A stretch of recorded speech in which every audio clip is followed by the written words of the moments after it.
Merci. La parole est à Monsieur Pierre Lequillier.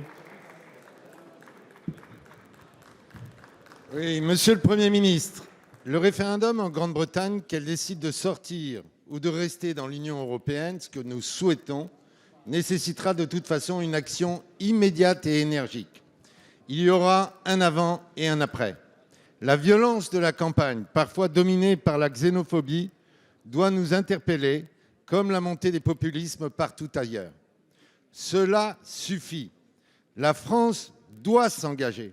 Elle ne peut pas continuer à voir passer les crises comme elle le fait depuis 4 ans en restant inerte. L'Europe est pour nous, les Républicains, un enjeu prioritaire sur lequel nous faisons des propositions concrètes, objet rien que ce dernier mois d'une convention nationale et d'un club des 28 rassemblant nos partenaires européens. Mais nous payons aujourd'hui l'incapacité de François Hollande à réformer et à respecter les 3%, donc sa perte de crédibilité. Nous payons son absence de vision pour l'avenir de l'Europe. Nous payons la panne du moteur franco-allemand. Aucune négociation n'a été engagée avec nos partenaires pour refonder la zone euro. Sur l'immigration, Mme Merkel a négocié seule avec Erdogan et François Hollande reste muet sur la réforme indispensable de Schengen. Et réforme de Schengen, Monsieur le ministre des Affaires étrangères, non pas lutte contre les trafics d'armes. Aucune avancée n'a été réalisée ni sur l'harmonisation fiscale, ni d'ailleurs sur les grandes politiques communes. Le référendum britannique est en soi un signal d'alarme.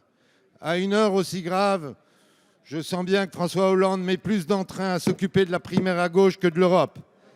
Monsieur le Premier ministre, pouvez-vous nous dire si dès après-demain, François Hollande compte enfin, sur l'ensemble de ces chantiers majeurs, prendre l'initiative? Et si oui, quelle La parole est à initiative? Monsieur Jean-Marc Ayrault, ministre des Affaires étrangères et du Développement international.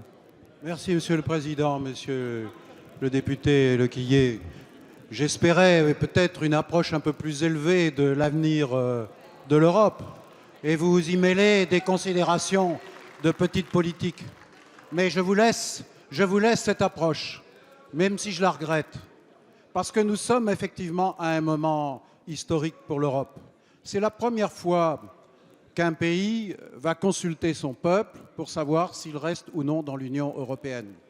Et cette décision, elle appartient au Premier ministre britannique, qui l'a engagée. Et maintenant, la réponse, elle appartient au peuple britannique. Et donc, ce que je voudrais vous rappeler ici, c'est que la France a toujours été claire, et elle n'est pas seule pour le dire, c'est que nous souhaitons que face à une question aussi importante, le peuple britannique choisisse à la fois où est son intérêt durable, mais aussi où est l'intérêt de l'Europe, qui est notre avenir commun. Donc nous souhaitons, je souhaite, comme vous d'ailleurs, que le peuple britannique choisisse le maintien dans l'Union européenne. Après, il faudra appliquer les décisions qui ont été prises au Conseil européen le 19 février dernier, ni plus ni moins.